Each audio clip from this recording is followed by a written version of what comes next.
FM. Join us for a 1-hour call-in show with our new host, Inspector Rennie. Hello, Soufriere. I am Inspector Rennie. On Police Forum, we will explore important topics on community policing and safety. I'm here to answer your questions and work with you to make our community a safer place.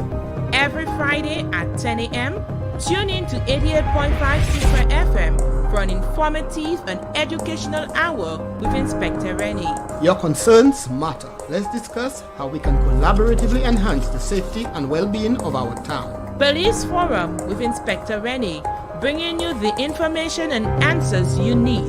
That's every Friday at 10 a.m. on 88.5 Soufriere FM.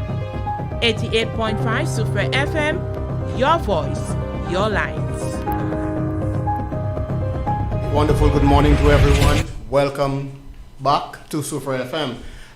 It has been a while now, and I want to welcome everyone for joining us today. My name is Kimroy Rennie. I am the Acting Assistant Superintendent of Police in charge of the Soufriere and Choiseul Police Station.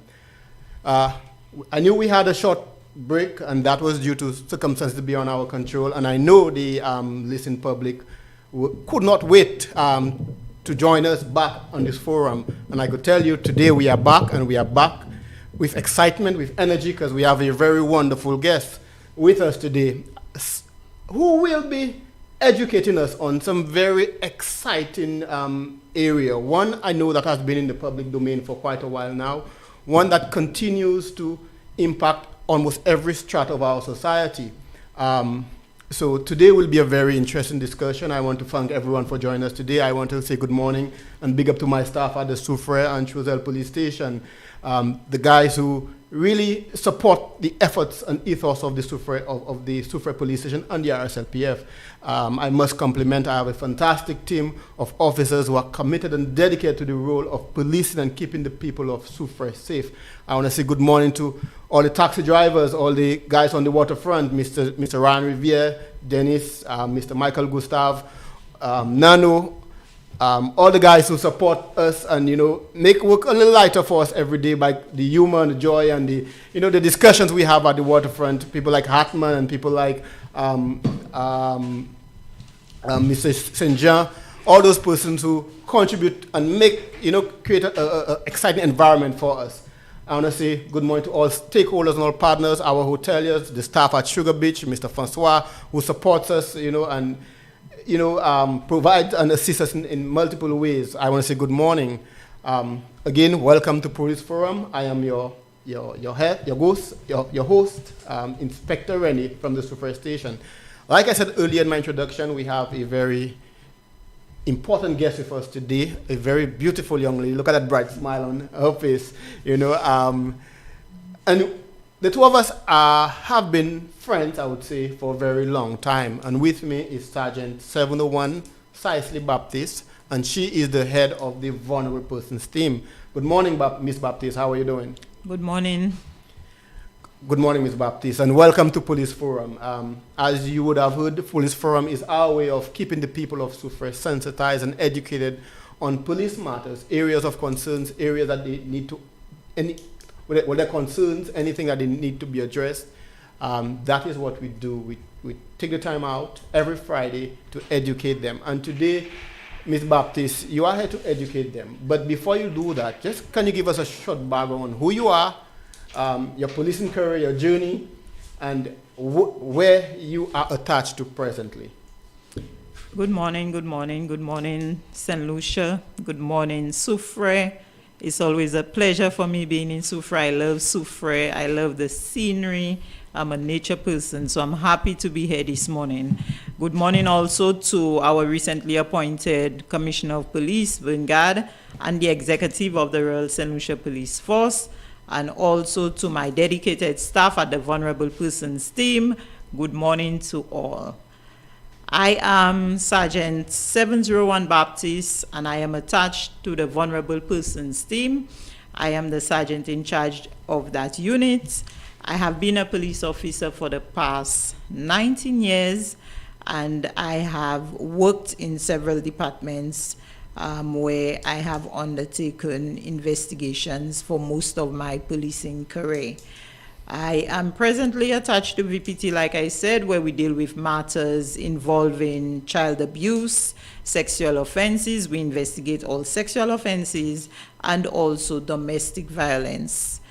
I have a special interest, I must say, in domestic violence, given that the act was enacted during my assignment to the vulnerable persons team, and I was actively involved in that. So I have a special interest in it, and I am always willing to share my knowledge with the citizenry of St. Lucia. So I'm happy to be here. Right, well, you sound excited, and it's interesting that you're part of the drafting and preparation of the act. How was that process, Ms. Baptiste? Tell us. I know a lot of people believe that the act was designed really to stifle men or to target men. But tell us about the process. How was it beginning the process, going through the process, identifying what areas need to be included in the act? How challenging, how exciting, how was it? Give me some feedback on that. The Domestic Violence Act was enacted in March of 2022. Prior to the enactment, there were several meetings held, several consultations done. Consultations included the family court, the police, gender relations, human services, AG's office. So there were several stakeholders involved in the process before the law could be passed. The Domestic Violence Act, some persons may think it was enacted to punish men or to empower women, but this is not the case. The Domestic Violence Act does not sideline any gender. It's open to all genders, and it also covers a lot of areas that the law did not cover previously.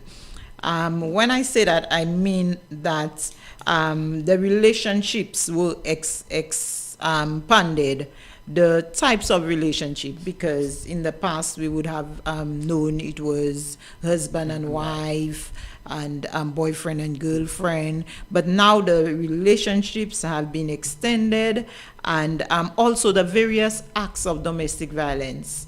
Times have changed. Technology is increasing. We have cyber stalking. We have psychological issues. We have emotional issues. So all of these are included. The Act makes allowance for all of these. So the Act broadened the scope within which persons could report domestic situations and get better assistance. So the law does not stifle any generation. So don't think that, the law is out to get you, Mr. Rennie. The law includes everybody, and I'm happy that the Domestic Violence Act came into place. Another thing it does, domestic violence is a crime. So it allows other police to prosecute offenders who may have committed any act which amounts to a domestic violence act. And that's exciting to know. And again, I think there is a lot of education and sensitization that needs to be done in how to effectively enforce, the provisions of the Domestic Violence Act. And those are things we will speak about more in depth, as the show continues. But in your experience, can you say that you have seen more complaints by men or women, in relation to domestic violence? What are if you could give us an idea as to what the statistics look like? Is there a great difference? Do men, profit the opportunity to make reports? What are you saying from a vulnerable person's perspective? What I will say, based on my experience, is that I see the numbers are higher when it comes to women. I would not say that men are not being abused, but I have not seen so many men coming to the unit to report that, they are being abused or they have a domestic situation.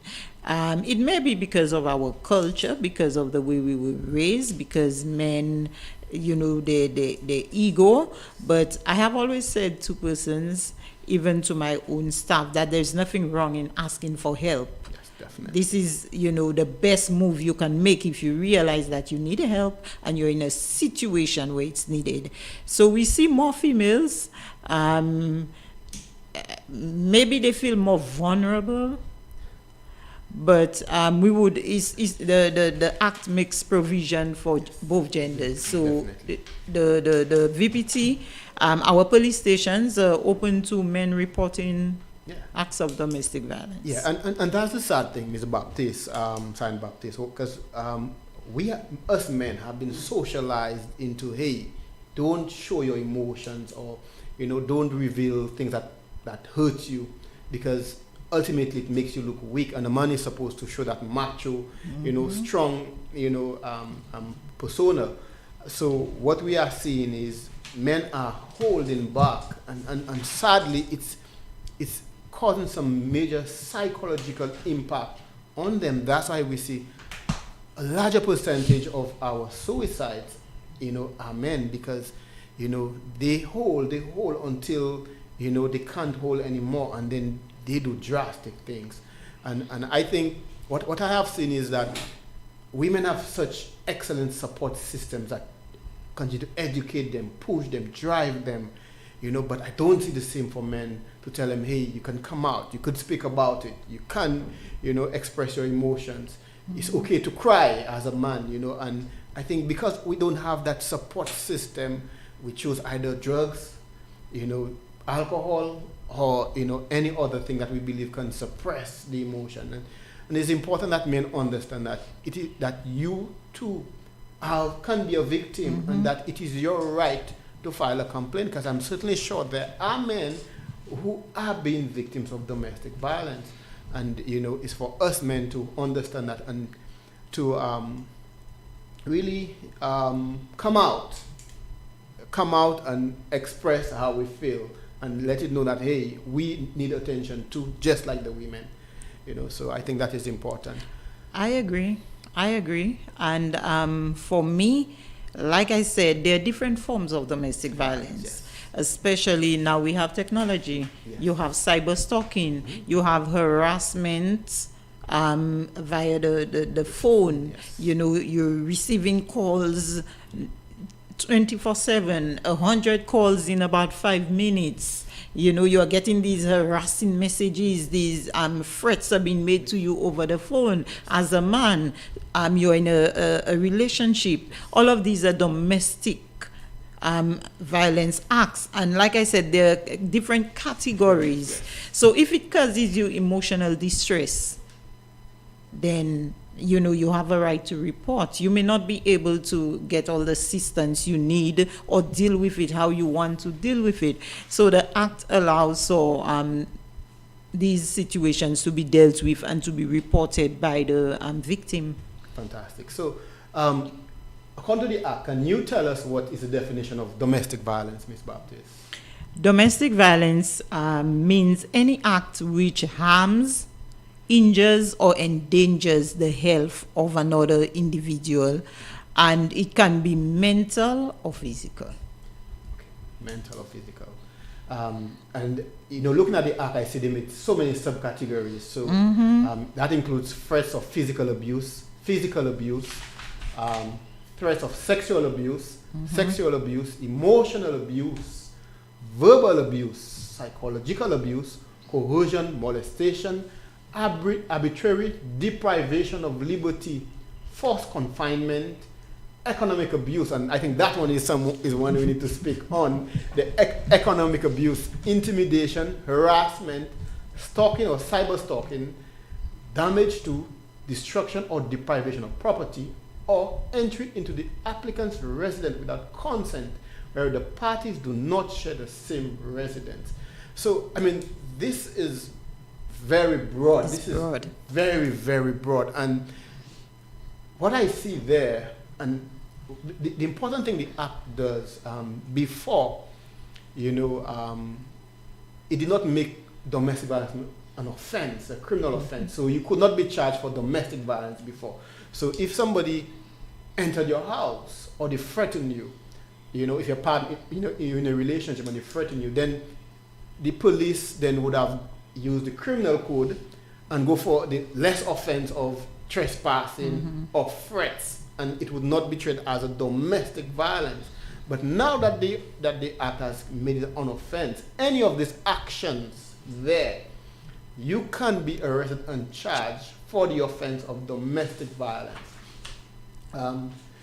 Also, I see the aspects of a domestic relationship. You want to, speak of what a domestic relationship is? Okay. And I noticed that you explained it well, the forms of domestic violence. Yes. So as I said, and you can see, there's a wide scope of acts, of actions leading to a domestic act. We have domestic relationship. It also gives a wide scope. We have different kinds of relationships Yes, also. and you spoke about that in your introduction, yes. Yes. So we have visiting relationships where persons are in an intimate relationship, but they are not living together. So I come to your house maybe twice a week. I live at my own house. I visit off and on. There is also engagement where we are in an intimate relationship. We are engaged. The husband and wife. We have children, mother, parents, children, cousins, uncle, extended family. We also have persons who are just cohabiting. Okay? It's also in a domestic setting. So we are not related by blood, but we live in the same household. It is a domestic setting.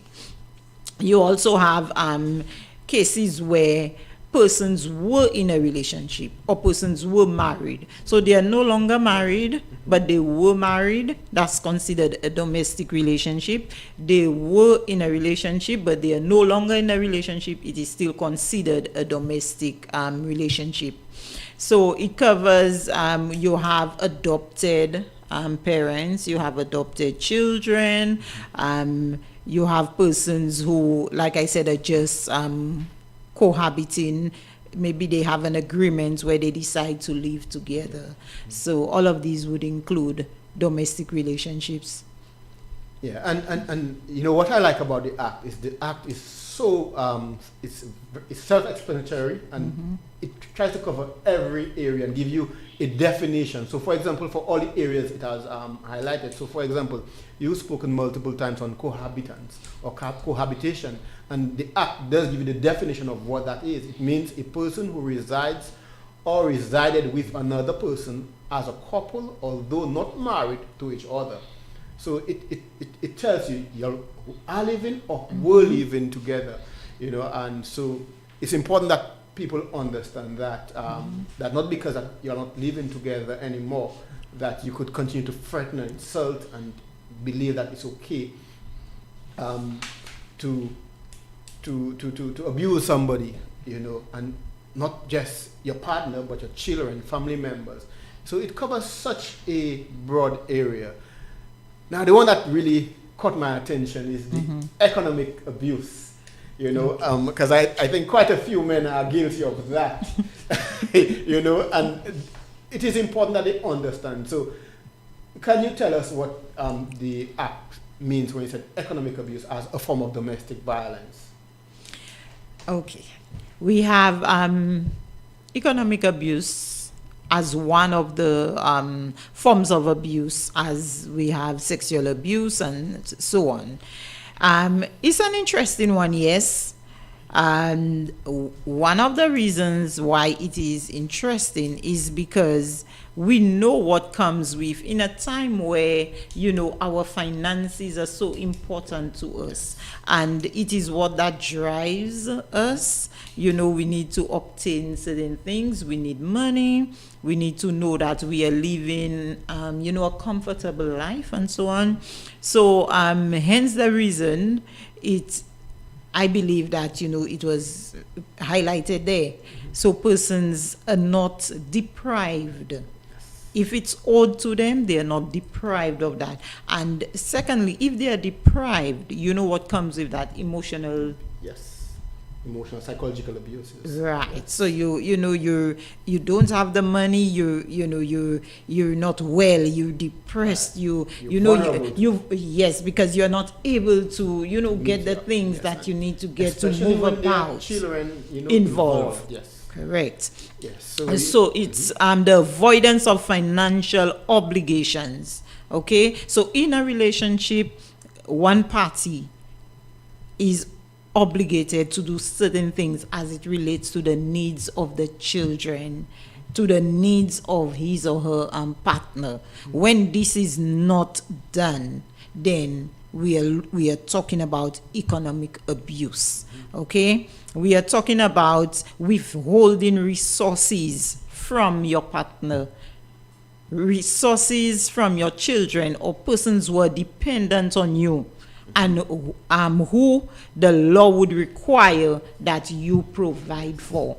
Okay, so these cases, economic abuse exists, and we see a lot. We see a lot of these cases. We see cases where if there is no intimacy going on, yes, then the finances are withheld. and that is a very interesting area. And the reason it is interesting is because in the past, the partner or the mother had the option of going to the family court, where child maintenance would be ordered by the court. And then the father or the mother or whoever, the party would have on a monthly basis to contribute certain financial, towards the child or the relationship. However, some of the parties fail to do that. And although they now can be arrested because a warrant would be issued for their arrest, a commitment or warrant would be issued for their arrest, what would happen is if they pay that money, they could go to Borderley, spend whatever period of time, and afterwards that would not feature on the criminal record. So a mother or father who does not pay his or her financial contribution, under the old system, would apply for a police record, and they'll say, okay, we show nothing stating that he or she does not pay his child support. However, under this act, which has made economic abuse an offense, that person now would have a criminal conviction for domestic violence, economic abuse, and now when he goes for a certificate of character for a job or for anything, then he will show that he has a conviction. And so it's important that we understand that that it just shows how powerful this act is, and it's not just for the men. It's not against men, because I think that is the mistake we make.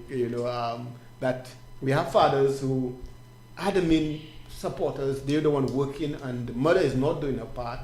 The father is the one the father has sole responsibility, and the mother is not making contribution. He too can make a report of domestic abuse against the mother, and then she could be treated the same way as if she was the victim. So it just shows you how powerful this act is when we speak about domestic violence. And again, I see the areas emotional, verbal, and psychological abuse. You don't have to hit somebody, for them to be in an abusive relationship. The way you treat them, what you say to them, the verbal abuse, that also, amounts to domestic violence. So, Ms. Baptiste, tell us about the role of the police when it comes to domestic violence. What is our role, the police? Based on the Act, the police has a responsibility to investigate every matter of domestic violence. It is our responsibility, it is our duty when a report is made of a domestic nature that the police respond. In the past, what would have happened was victims and survivors would have gone straight to the family courts. It would start off at the family courts and then come to the police. However, based on the Act, the report has to be made to the police, and it is the duty of the police to investigate every matter, every report of domestic violence which comes before them. If a warrant has to be executed, this has to be done. If the scene has to be visited, it has to be visited. Whatever step which has to be taken as part of the investigation, as part of a response to the report, it must be taken, and it is our duty to do that. So it is not our duty to tell them, go to the family court. And that is what I am seeing, or I have seen, is that, persons come to make report, and we advise them to get a protection order without even doing the necessary background investigation. And I think there is so much education and sensitization that needs to be done, that there must be an there must be an investigation done, and on that domestic violence. And from there, after that is done, then the recommendations, and the family court will do their part in terms of issuing the interim protection order. So we spoke about interim protection order. What's an interim protection order, Ms. Baptiste, and what is it used for in the realm of domestic violence? Okay, so we are moving quite fast because there are so many, areas to cover. Like I said, the duty duties of police officers in relation to domestic violence, one of the foremost is to ensure that the report is responded to. Okay, when officers respond to a report of domestic violence, it is our duty to assess the situation, find out what is happening, what is needed. Also, during that time, the Act allows for information to be provided to the victim or survivor. Okay, so you respond to the report. There are certain rights that the survivor has. The survivor has a right to request assistance from the police. The survivor may request police assistance in locating and taking their child to safety. They may request that their address be not disclosed to the abuser. They may request that you take them to safety. So there are a number of things regarding their rights that officers should inform them. One of the things also is the protection order. So you can inform them, you must inform them that they have a right, to obtain a protection order. When you assess the situation, then you can advise, whether that would be necessary in the circumstances. So they would indicate whether they want a protection order or not, or like I said, you suggest to them that they should, apply for a protection order. Protection order, in the first instance, an interim protection order, is an order which would allow some form of safety for the survivor or the victim. In the first instance, it's issued for 28 days. Okay, and thereafter a hearing. There will be a hearing at the family court where both parties will, come before the magistrate. The magistrate will hear the situation and she will make a decision. There's also a window of 14 days within which the person can be served, because when the application is made, you now have to serve the parties. It can be provided, the interim protection order can be provided on the account of the witness or survivor. However, when it is ordered, it has to be served on the perpetrator. The protection order, and that's why it's an interim protection order, because there is further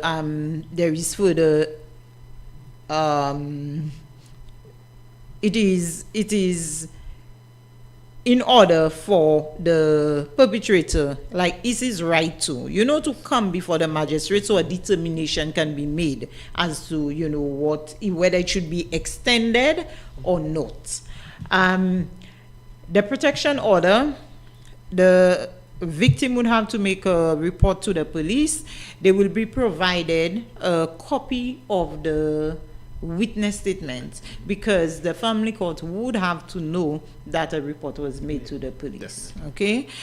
Also, an affidavit is provided with that application. An affidavit is where the witness goes before JP and and swear and say what give the account of what has transpired. So that is presented before the magistrate, and also any other accompanying documents which are relevant to the situation, say a medical report, say land documents, say financial documents. Okay, so these accompanying documents are placed with the application. It is made before the family court, and an interim protection order is issued before a protection order itself can be issued after the hearing. All right. One thing that is interesting, and I have always wanted some clarification on Sergeant Baptiste, is in relation to who can file a report of domestic violence. So does it always have to be the victim of domestic violence, or can anybody who witness and observe incidents of domestic violence, can they file a complaint to the police? And will that be sufficient to be able to prosecute someone who has committed the act of domestic violence? Because what I have seen in my experience is some of the victims don't even understand what exactly they're going through. Mm-hmm. And they accept the abuse, and you take them out of the environment, and sometimes they return to that same abuser, because of the psychological impact it has had on them. So the question is, if there's a relative or concerned citizen who is witnessing that, can they file a report to the police, and can the police action that report, and can there be prosecution of that person based on that civilian's report? Yes, the answer to your question is yes. The Act also allows for persons to report on behalf of other persons, especially children. So a victim may not necessarily make a report on his or her behalf, but somebody else, say a neighbor, there's this constant fighting, this constant situation in that household. It can be reported by another individual to the police. In regards to children, it can also be reported. We have social workers who have mandatory reporting. Okay. They are obligated to report. You have teachers, you have healthcare workers. So there are persons who it is mandatory for them to report, especially when it comes to a child.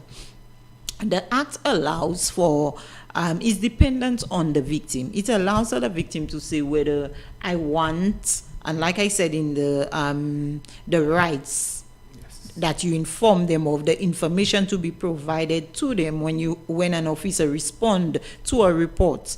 There is the right to make a report at the time, mm-hmm, or at any time in the future.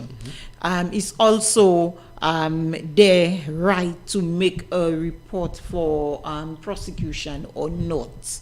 Okay, so if they're deciding that they do not want the matter to be prosecuted, then in that instance, we can also suggest, the protection order. We can also advise them as to other ways of dealing with the situation. But it's dependent on them as to whether they want to proceed with the matter.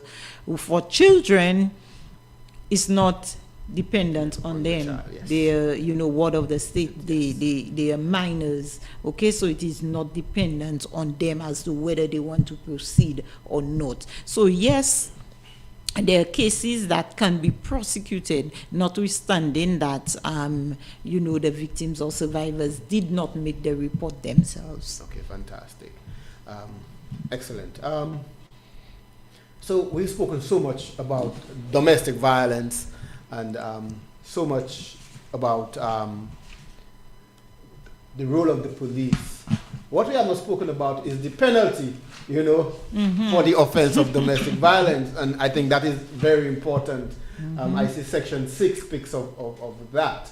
It speaks of prohibition of act of domestic violence. You want to elaborate on that and expound on the penalties for domestic violence? Yes, and earlier on we said that domestic violence is a crime. Yes. Okay, acts of domestic violence is a breach of the law, is against the law, and it makes it a crime.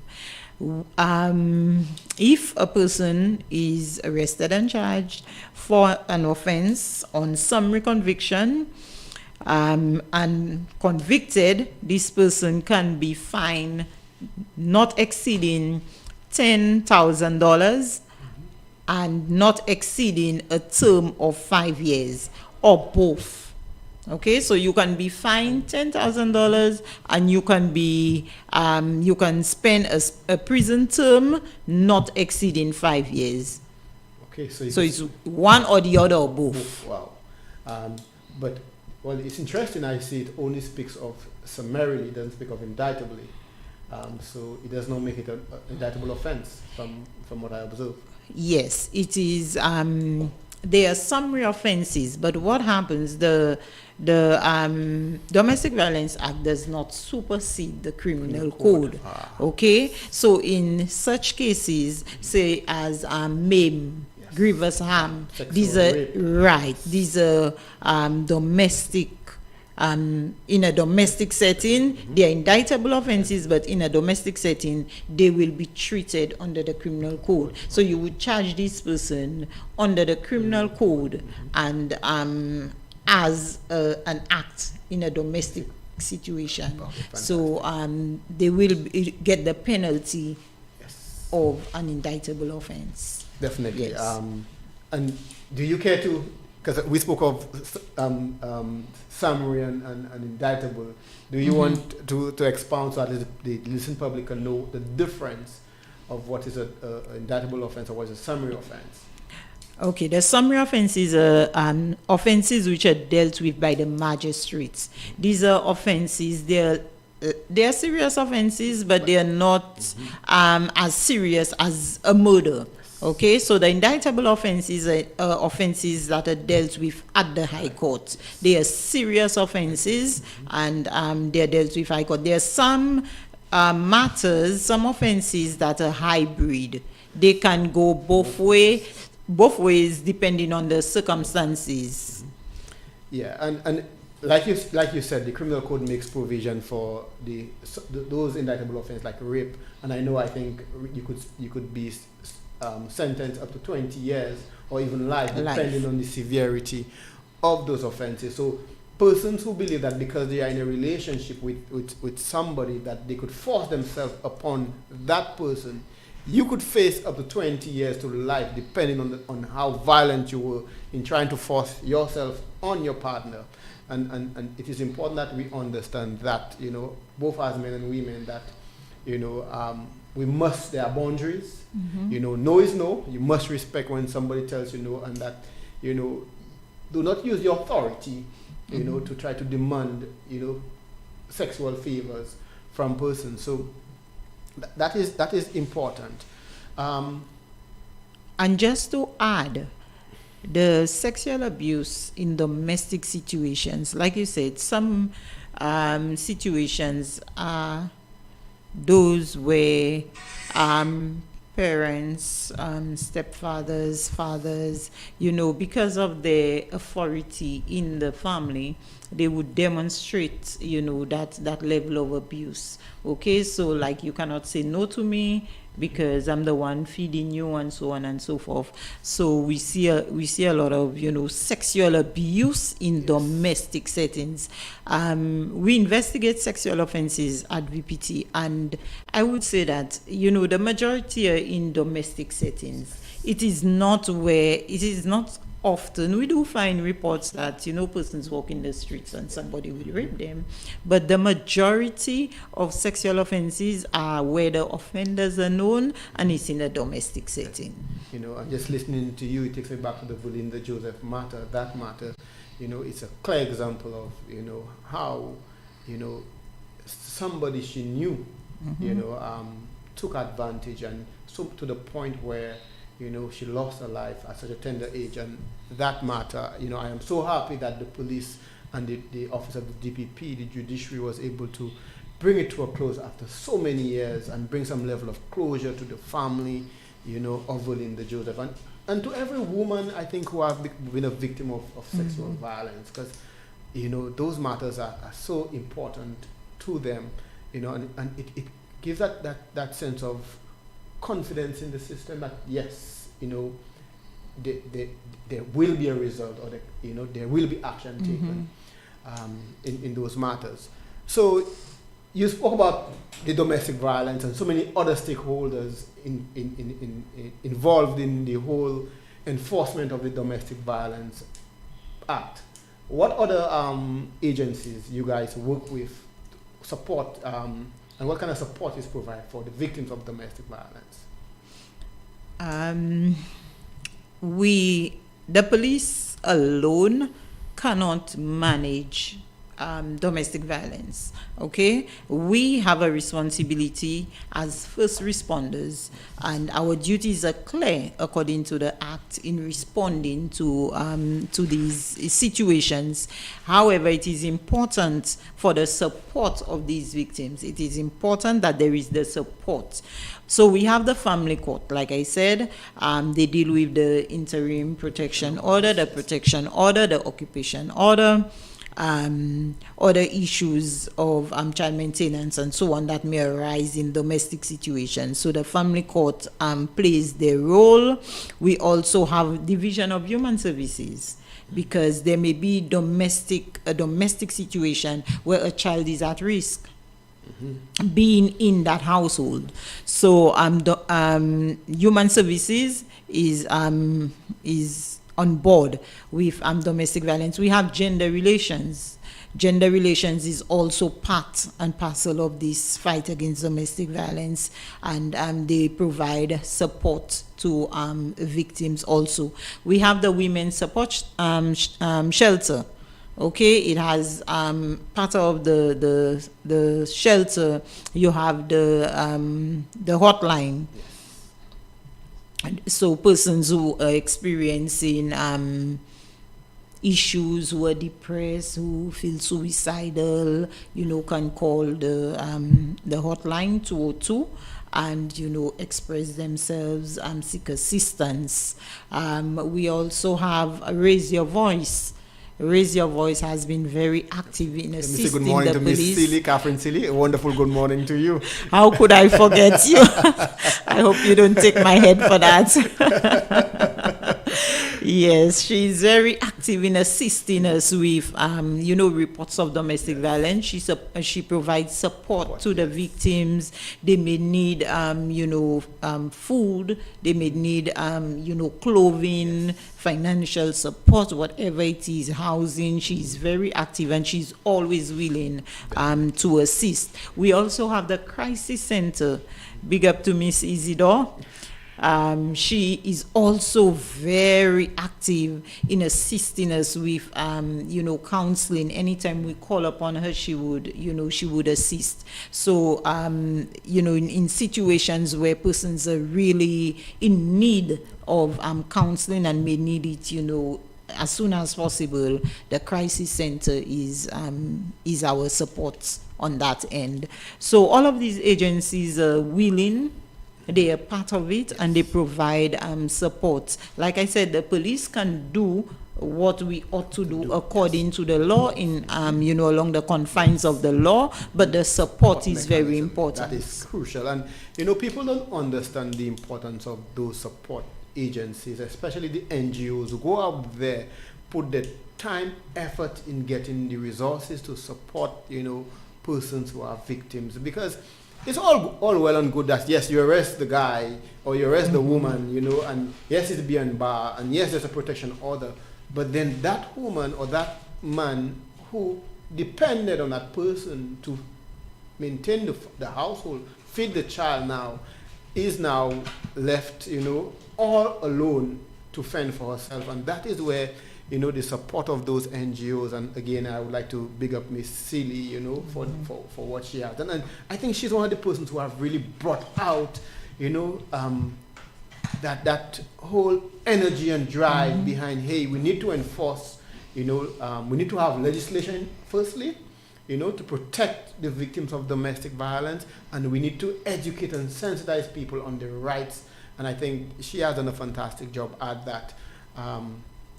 There are so many other groups, that have supported, and they go out, sometimes they have to beg literally to get the funds and resources, so that's why I employ all our partners, all the business community, all the stakeholders to, when they do come to you for support, that you try your best. I know it's challenging financial times, for everyone, but at least you provide the support, because that could determine so many things. That could determine whether a child gets off the street or not.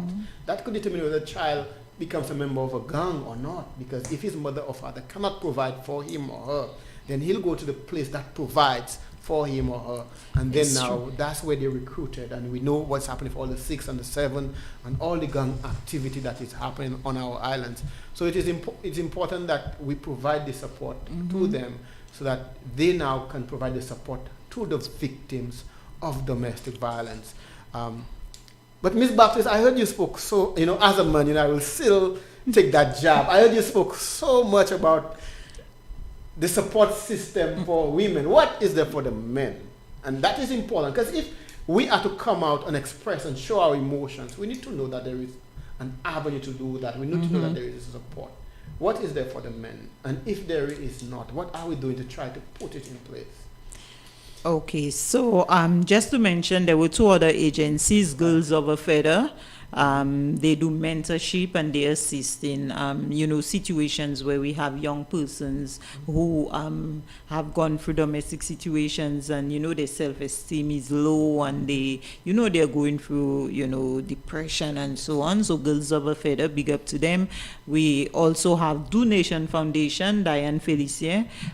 She's working very well with young persons, providing assistance and support for them, programs that they can engage in, especially those who are marginalized and have, expressed their desire to do better, to, be out of to be removed from their current situation.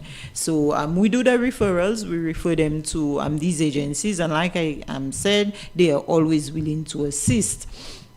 These same agencies, they are also willing to assist men. Okay, Girls of a Feather is usually it's young girls. Okay. That's their their responsibility, their mandate, young girls. But I have sent several referrals to the crisis center for men.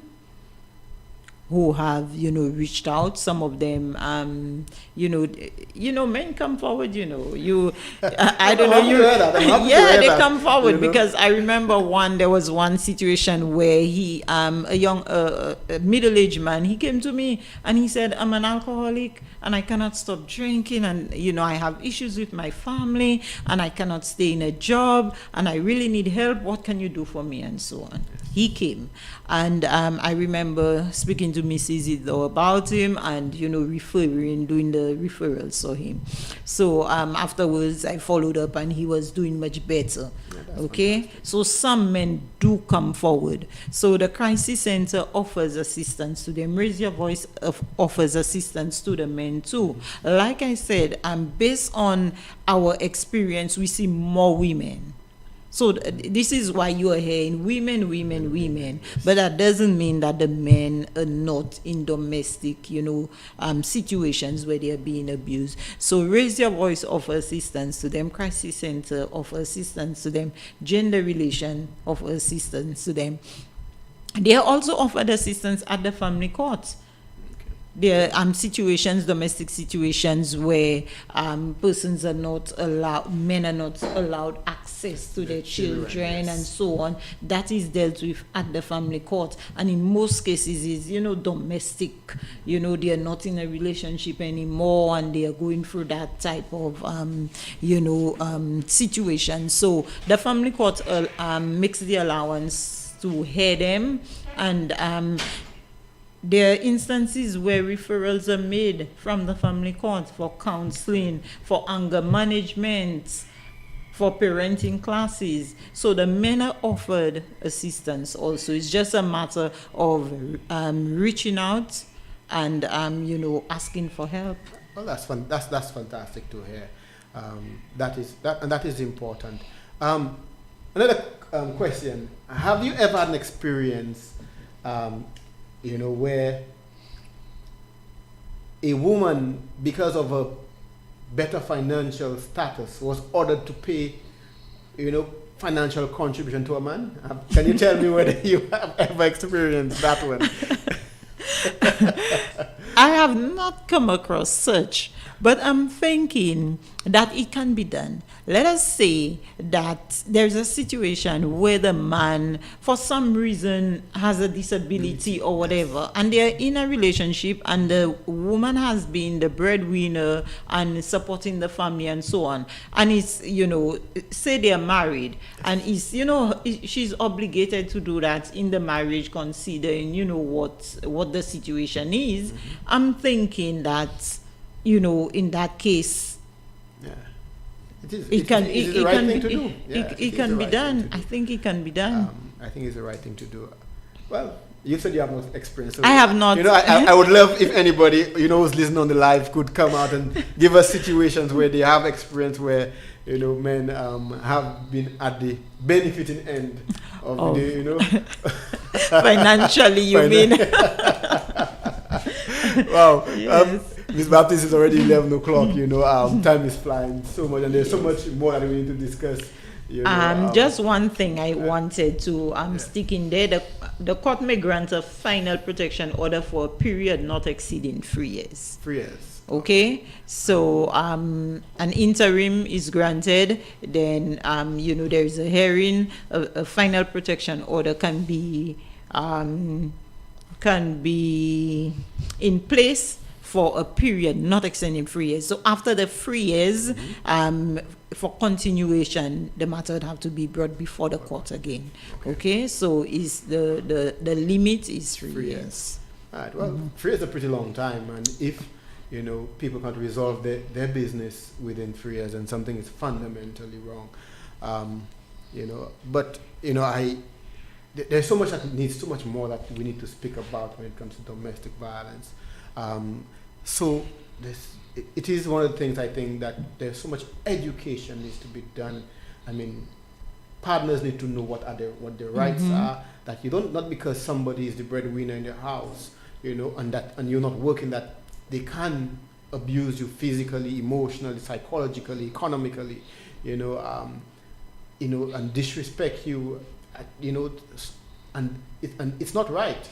it is not right, and that persons, both men and women, need to stand their ground and say, hey, I am not going to be a victim of domestic violence. I'm not going to take that abuse, and it's important that people, when they go for that, reach out to the various support agencies, because people who are victims most times are those with low self-esteem, and it's important that they find ways to build their self-esteem. The counseling, the mentorship, those things are crucial in allowing persons to say, hey, you can do better for yourself.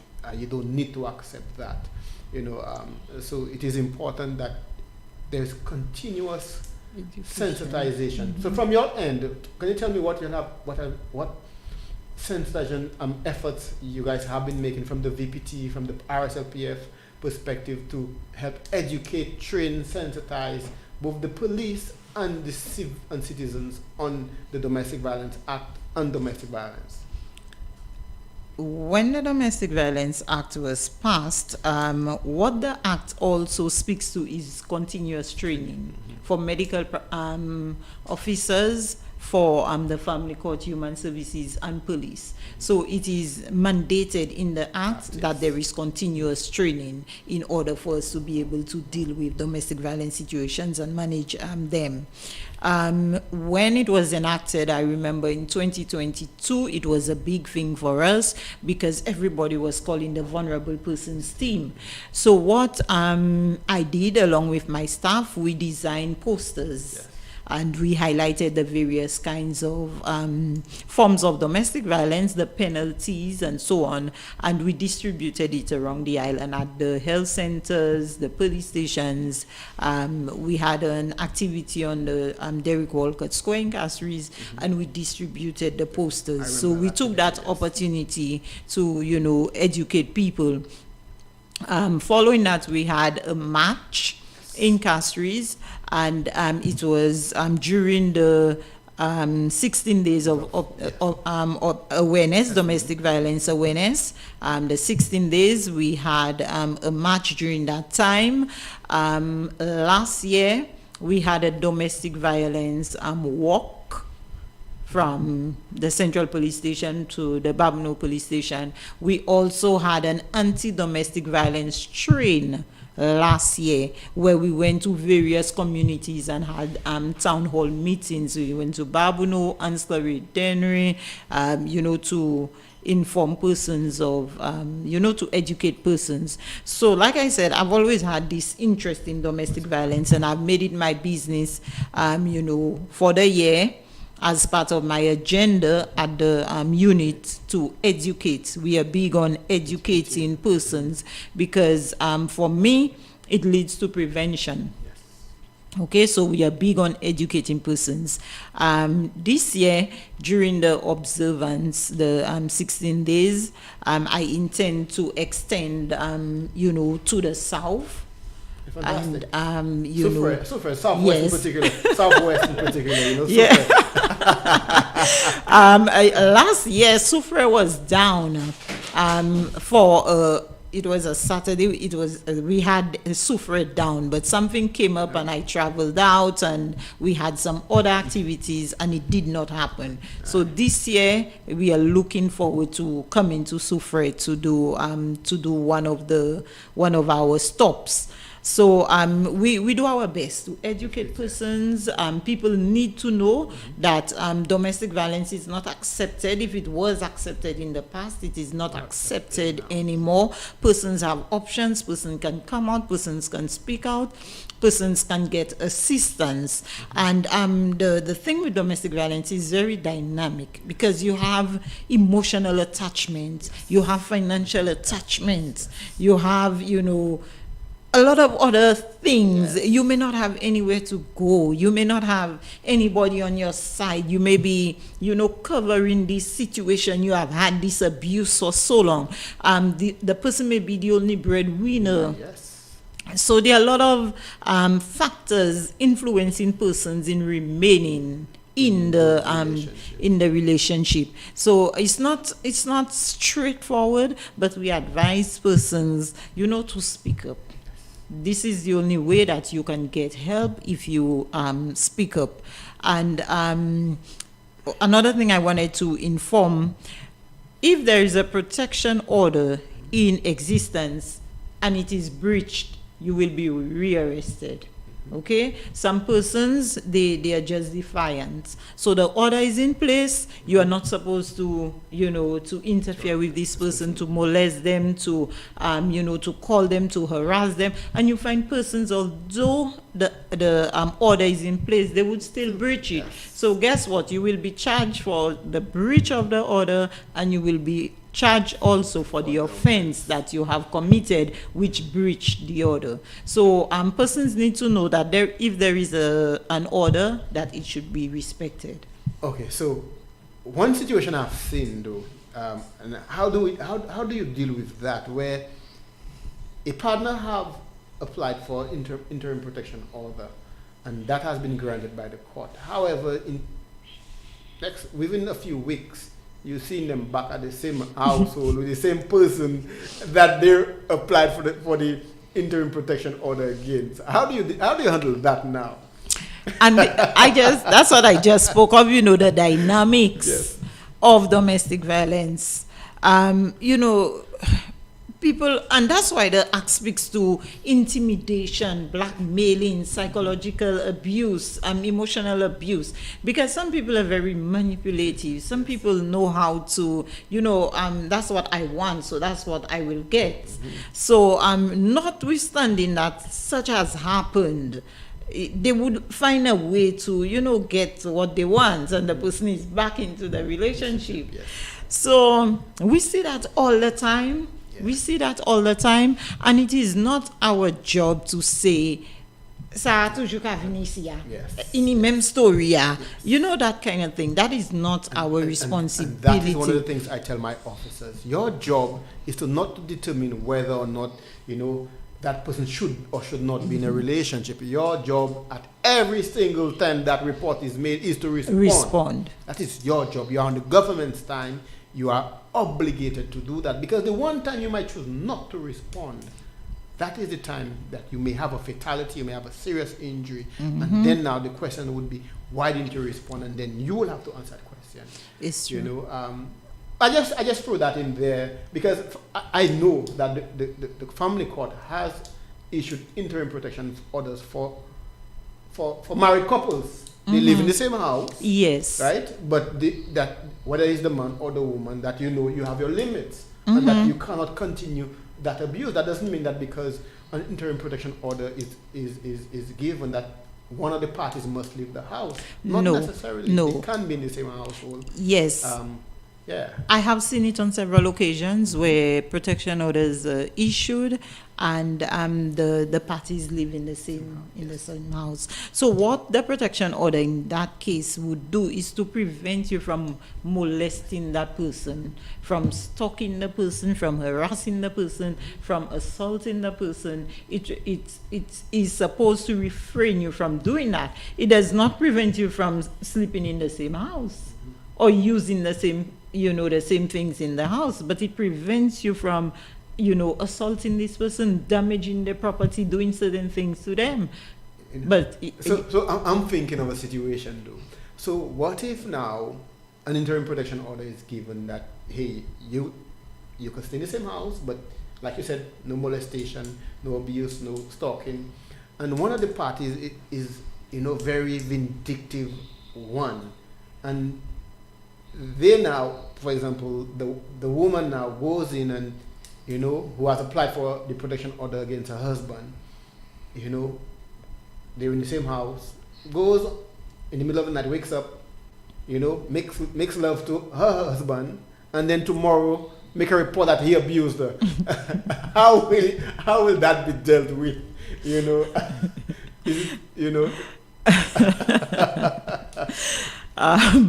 Like I said, these are domestic situations, and sometimes you really cannot control people's behavior. As much as the law is there to guide them, persons will, do whatever it is they feel that will, please themselves. So, in situations like these, that's why the law allows for them to come back before the courts. okay, an interim protection order is issued. There are other, you can come back for a final protection order. There are other, avenues. You can go to the police. So if, yes, you all are living in the same household, but there are certain things that are not supposed to happen. And if it is happening, then you have the option, or, it is the resources are available, the agencies are available, so you can go to and let it be known. You can be heard again as to what is happening, and we can look for the best solution. But like I said, it's so dynamic that it may be a case where the wife does not have anywhere else to go, or the husband does not have anywhere else to go. They have financial obligations, so what do? They're, more or less supposed to coexist, cohabitate, but not to violate each other. Yes, and I think that is why the education is so important, that people can understand, hey, you could cohabitate, but then there are limits and control. Ms. Baptist, it's already 11:14. We are 14 minutes, past our time here, but it is such an interesting conversation, just speaking about it. So I think I am tempted to invite you at a later date to come back here with us. I'm sure Soufrierians will be happy to have such a beautiful lady in our midst again. Before we leave, Ms. Baptist, any last words, any final comments you want to make regarding domestic violence, the VPT, your role as the head of that unit, how the support can be given? Any last words that you want to share with us? I would like to thank you for the opportunity to be here. Every opportunity I get to educate, the citizenry, I take that opportunity.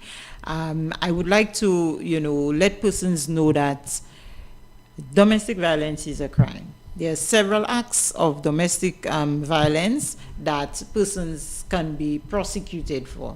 If you are going for a situation, the only way you can get help if you speak up. So I am an advocate for speaking up. You're going for a situation, you may not be able to deal with it by yourself, you need help. There's nothing wrong in asking for help. You can call the vulnerable persons team. Like I said, we deal with child abuse, we investigate all sexual offenses, we deal with domestic violence, other matters involving the vulnerable. So do not hesitate to call us. We can be reached at 456-4050, and every police station in around St. Lucia is also equipped and is able, the officers there are able to deal with domestic violence situations. So do not hesitate. If you have an issue, instead of it escalating into something more serious that you may not have control over, the best thing is to speak up. Tell somebody. The men, you are going through something, tell a buddy of yours, tell somebody, let somebody know what you are going through, and this may be a way you can get the assistance that you need. So thanks again for inviting me. I want to big up, my staff at VPT, my hardworking, dedicated staff who go through every day, having to deal with these types of matters which are very sensitive. Big up to you all, and big up to Soufriere. You all will see me some other time in the future. Oh, definitely. Let me say good morning to Thekla Rennie. That's my sister here, saying good morning. Good morning to Spaniado. Good morning, Spaniado. Thanks for joining us on the live. Let me say good morning to Miss Nicholas. So Senis Nicholas. Good morning. Thanks for joining us. I really would love the listening public to, make the contribution, call in onto the show. I know there are a lot of burning issues that they want to address, and I think this is what the show is for. I want everyone to be able to call in, post your comment on the live, ask your question, so that at the end of the day, when the show is done, that you are left satisfied that your questions were answered, or your concerns were addressed. I want to thank everyone for joining us on the live. I want to thank everyone in Soufriere on the Radio Land for joining us. It is always a pleasure to be here. I continue to employ the public to continue to support the police. If you see something, if you hear something, inform a police officer. Contact our crime tip line, 555 crime tip line. let the police know. I could guarantee you that when you do, it will be actioned. Provide the information to the police, because like the principals and like Sir Robert Peel said, the police is the community and the community is the police. It cannot be left alone for just the few law enforcement personnel to police the entire island. Every single citizen has a responsibility to keep his or her country safe. So I employ everyone to do your part, contribute towards a safer, more secure St. Lucia. Our civil security is one of the most important rights that we have, and that every single person must contribute to that. Once again, Ms. Baptiste, it was a pleasure having you here. Once again, everyone in Radio Line, it was a pleasure being here. Tune in again next Friday for Police Forum, where all your policing questions and needs will be met. Have a fantastic day, and goodbye, everyone.